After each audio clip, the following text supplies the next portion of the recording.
We've got a lot of moving pieces here right now. When you look at Bank of America Global Economics, what's the moving piece our viewers and listeners need to focus on this Friday?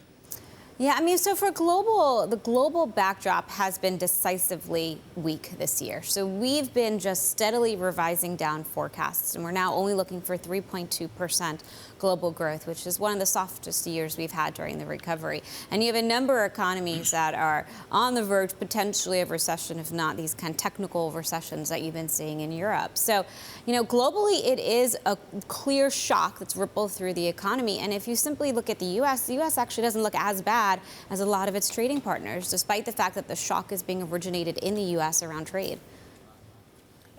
Michelle, what I'm struggling to figure out, the market reaction, is that does the market not believe that actually the Fed has this, right? If you have extra tariffs, so you have a slowdown, are central banks not going to step in, be even more accommodative, and therefore stocks should rise?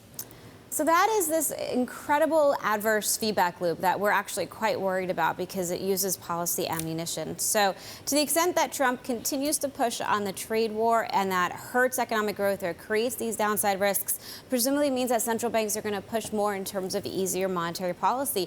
And this is an adverse feedback loop that could get very dangerous because it means that the Fed and other central banks have to use limited ammunition to fight this war and offset the drag from trade. So it is problematic, and I think that is what markets are interpreting, and rightfully so. Fed Chair Powell essentially said they are cutting because uncertainties are high around trade and global growth is weak.